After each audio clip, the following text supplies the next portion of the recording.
ये बैड़ी कूप है जिसे भगवान ने अपनी बंसी से खोदा। भगवान यहाँ अपने पाप मुक्त हुए हैं और यहाँ से पाप मुक्त होकर भगवान निकले हैं। केवल सोमवार वाले दिन अमावस्या पड़ेगी तो इस कुएं का पानी गाय के दूध जैसा हो जाएगा और जो व्यक्ति यहाँ स्नान करेगा वो अपने सारे पाप मुक्त हो जाएगा। और जो आप ये हौदी देख रहे हैं इनमें वो माताएं मैंने स्नान कहती है जिनके संतान ना हो या गर्भ खंडित हो या पुत्री पुत्री हो रही हो। स्वागत है आप सभी का एक बार हमारे चैनल मेरा ब्रज में। आज हम एक ऐसे पवित्र स्थान पर आए हैं जिसकी महिमा का वर्णन करने के लिए हमारे पास शब्द नहीं है। यहाँ एक कूप है जिसमें स्नान करने के इतने चमत्कारी फायदे हैं जिन्हें सुनकर आप हैरान रह जाएंगे। बात करेंगे, हमारे साथ हैं यहाँ के सेवायत, उनसे बात करते हैं। राधे राधे। राधे राधे। जी, क्या नाम है आपका? विपिन दीक्षित। दीक्षित जी, ये बताइए, ये जो कूप है इसकी क्या मान्यता है, क्या महत्व है और आज के दिन से इसका क्या जुड़ाव? देखो, आज के दिन से ऐसा है, भगवान यहाँ गाय चराने आए थे तो भगवान के पास में अपनी 9 लाख गाय थी तो भगवान इसी भांडी वट के नीचे आया करते थे अपनी गाय चराने। तो एक ग्वाल वालों का वेश बनाकर, बछड़ों का वेश बनाकर एक राक्षस जिसका नाम बक्सासुर था वो गाय के बछड़े के रूप लेकर गायों को मारने लगा। उनके गोपगढ़ कायम करने लगे, बोले काना रक्षा करो, कोई राक्षस आके हमारे बछड़ों को मारने लगा। तो कन्हैया जी वहाँ गए हैं देखने के लिए। कन्हैया जी तो पहचान गए हैं, तो वो तो लीलाधर थे। तो बोले भैया ये तो कोई गाय का बछड़ा है जो उद्यमी है, हुड़दंगी है, मारने में तेज है, नटखट है। तो बोले काना ये कोई गाय का बछड़ा है, राक्षस है, तुम इसका वध कर दो। कन्हैया जी उसको ग्वाल वालों को बचाने के लिए गए हैं अपने बछड़ों को, तो कान्हा जी को मारने के लिए आया। कान्हा जी ने उसके पैर पकड़े हैं पीछे वाले और चारों दिशाओं में फिरा के जमीन में मार दिया, उसका प्रणाम कर दिया है। इतने ब्रज गोपिकाएं और राधा रानी आ जाती हैं। ब्रज गोपिकाएं और राधा रानी कहने लगती है, अरे कान्हा ये कौन था तुमने अभी इसका वध किया? तो कान्हा जी कहने, राधे ये तो राक्षस था जो मैंने इसका वध किया है। तो बोले राक्षस कहाँ है? ये तो गाय का बछड़ा पड़ा हुआ है, तुम इसे राक्षस बता रही हो। बोले नहीं, ये गाय के बछड़े के रूप में राक्षस है। तो राधा बोली नहीं, ये पड़ा हुआ गाय का ही बछड़ा है, भले ये राक्षस क्यों ना हो, इसने अपने प्राण गाय के रूप में छोड़े हैं। तो गाय के रूप में छोड़े हैं तो तुमने गौ हत्या की है, तुम्हें सारे गौ हत्या का पाप लगा है और तो हमसे बात मत करना, हमसे दूर रहना, हमारे साथ ना भोजन करना, हमारे साथ अब तुम कभी भोजन कीड़ा नहीं कर पाओगे। तब भगवान ने कहा कि राधे मैं तुम्हारे बिना नहीं रह सकता, तुम मुझे इसका प्रायश्चित बताओ कि मैं करूँ तो क्या करूँ। तो राधा रानी और सखियां बोली कि तुम ऐसा सारे तीर्थ जाओ, सारे तीर्थ नहा के आओ। तब भगवान ने बोला कि मैं सारे तीर्थों को यहीं बुला लूं तो कैसा है? तो राधा रानी बोली कि आप बुला लो, तो हमें इसका प्रमाण चाहिए, कौन आया है, कहाँ से आए, हम पूछेंगे उनसे। वह ठीक है। तो भगवान ने अपनी बांसुरी को इस जगह मार दिया जमीन में, तो जमीन फट गई, कुएं का निर्माण हुआ। तो भगवान बैठे हैं, सारे तीर्थों को आह्वान दिया है, सारे तीर्थ यहाँ विराजमान हुए हैं, भगवान की जय जयकार की है और भगवान को स्नान कराया है। तो भगवान यहाँ अपने पाप मुक्त हुए हैं और यहाँ से पाप मुक्त होकर भगवान निकले हैं। तो सारे तीर्थों ने यहाँ रहने का आदेश बनाया कि प्रभु हमें भी आज्ञा दे, हम भी यहीं रहें, आपकी कृपा, हम भी आप हम पर कृपा करें, हम भी आपकी यहाँ भक्ति करें। तो उन्होंने कहा तथास्तु। तो भगवान ने कहा आज का दिन बड़ा विशेष है, मैंने अपने पाप मुक्त हुआ हूँ।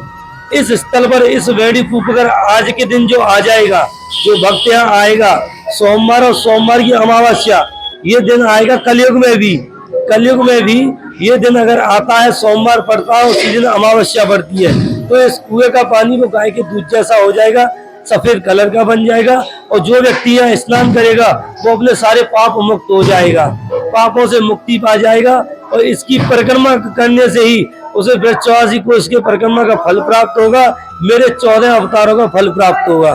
तो ये बैड़ी कूप है जिसे भगवान ने अपनी बंसी से खोदा, इसका नाम इसलिए बैड़ी कूप रखा है भगवान ने। और जो आप ये हौदी देख रहे हैं इनमें वो माताएं मैंने स्नान कहती है जिनके संतान ना हो या गर्भ खंडित हो या पुत्री पुत्री हो रही हो, तो संतान प्राप्ति के लिए यहाँ स्नान करती है, तो उन्हें भगवान के आशीर्वाद से यहाँ संतान प्राप्ति होती है। वो ये बैड़ी कूप की लीला है, स्थली का, बैड़ी कूप का ये दर्शन है और ये इसकी कहानी है बैड़ी कूप पर बहुत सारे श्रद्धालु भक्त दूर दूर से आ रहे हैं, तो कहाँ से भक्त आए और सुबह से क्या यहाँ स्थिति थी? देखो, सुबह से ही तब से भगवान का यह पर्व पड़ा है, सुबह 4 बजे से। 4 बजे इसका ऑटोमेटिकली पानी और दूध जैसा बन जाता है और सुबह शाम के 4 बजे तक रहता है। तब पल पर यह ढलता रहता है, अपने रंग में कम होता चला आता है। तो यहाँ भक्त आते हैं, तो लाखों भक्त यहाँ आ चुके हैं अब तक। और इंडिया के नहीं, बाहर से भी अलग देशों से यहाँ आए हैं, न्यूजीलैंड के भी आए हैं, ऑस्ट्रेलिया से, आउट ऑफ कंट्री भी भक्त यहाँ आए हैं, स्नान करके गए हैं, कुछ अपने पाप मुक्त करके गए हैं, कुछ ने यहाँ संतान के लिए स्नान किया है। तो काफी लोग भक्त आए हैं, दूर दूर से भक्त आए हैं और अभी भी चल रहे हैं, स्नान कर रहे हैं वेणुकूप में, आप देख सकते हैं। जिस तरह से आपने बताया कि यहाँ जो कुएं का पानी है वो दूध जैसा हो जाता है, तो ये किस समय रहता है, कुछ खास समय रहता है या कोई अवधि रहती है, क्या रहता है इसमें? देखो अवधि टाइम ये सुबह 4 बजे ये होता है और शाम के 4 बजे तक ये चलता है। उस टाइम में ये क्या है, सुबह जैसे होता है तो एकदम बक साफ रहता है, सफेद बन जाता है, उसके बाद में धीरे धीरे कम होता चला आता है और शाम के 4 बजे तक एकदम लीला लुप्त हो जाती है ठाकुर जी की। फिर जैसा जल होता है वैसा ही जल हो जाता है। तो ये केवल आज के दिन ही होता है? आज के दिन ही होता है, सोमवार और सोमवार की अमावस्या वाले दिन। ये जो अमावस्या पड़े सोमवार वाले दिन, ये नहीं कि मंगल को पड़े या किसी और वार को पड़े, केवल सोमवार वाले दिन अमावस्या पड़ेगी तो इस कुएं का पानी गाय के दूध जैसा हो जाएगा। जो वेणुकूप है इसकी जो परिक्रमा करते हैं तो कितनी परिक्रमा से क्या लाभ मिलता है? तो यहाँ की परिक्रमा करने से व्यक्ति 2 परिक्रमा करता है और व्यक्ति यहाँ से सारे तीर्थों के दर्शन के फल प्राप्त करता है, सारे तीर्थों के सारे दर्शन की परिक्रमा का फल प्राप्त करता है और ठाकुर जी के 14 अवतारों का फल प्राप्त करता है। यहाँ बहुत सारे लोगों के कपड़े भी हैं, तो कपड़े भी यहीं छोड़ के जाते हैं? हाँ जी, देखो जो माता बहने यहाँ नहाती है उसके 5 नियम होते हैं। एक तो पहला ये है, जो नहाएंगी उस दिन जो वस्त्र पहन के नहाएंगी वो वस्त्र यही छोड़ के जाने पड़ेंगे। दूसरा ये है, यहाँ शास्त्र लगा के जाते हैं मनोकामना के लिए। तीसरा, जिस दिन नहाते हैं उस दिन किसी के पैर नहीं छूते हैं। और चौथा ये है, किसी के यहाँ सोबर में नहीं जाते हैं और ना ही उसे अपने यहाँ बुलाते हैं। और 5वां ये है कि केवल अपना ही खाते हैं, अपने पैसों का खाएंगे या अपने घर में खाएंगे, किसी दूसरे का नहीं खाते हैं और किसी के पैर नहीं छूते हैं। ये 24 घंटे तक के नियम है ये संतान के लिए। देखो भांडीवन में आने के लिए सीधा उसे वृंदावन आना पड़ेगा। पहले वृंदावन से वो आएगा माठ, और माठ के समीप पड़ता है ये भांडीवन। माठ से 3 किलोमीटर आगे नौजील रोड पर जाते हैं, वहाँ ये पड़ता है, भांडीवन है। यहाँ राधा कृष्ण का विवाह स्थल भी है, जहाँ भगवान ने अपना विवाह रचा है। तो ये थे हमारे साथ भांडीवन से जुड़े हुए यहाँ की सेवाएं, जिन्होंने हमें वेणुकूप की महिमा के बारे में बताया कि किस तरह यहाँ स्नान करने के कितने फायदे हैं। जो निसंतान महिलाएं हैं वो संतान कामना के साथ यहाँ स्नान करती हैं, और जो जीवन भर के पाप मुक्त होना चाहते हैं ऐसे लोग भी यहाँ तमाम बड़ी मात्रा में, बड़ी संख्या में यहाँ ऐसे भक्तों ने स्नान किया है।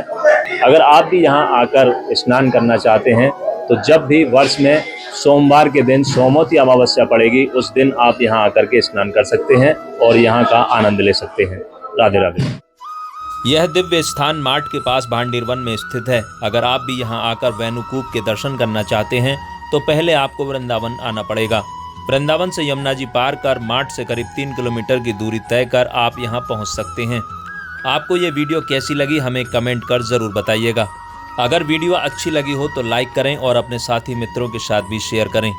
ऐसे ही अन्य चमत्कारी स्थानों की जानकारी के लिए हमारे चैनल को सब्सक्राइब करना ना भूलें। धन्यवाद।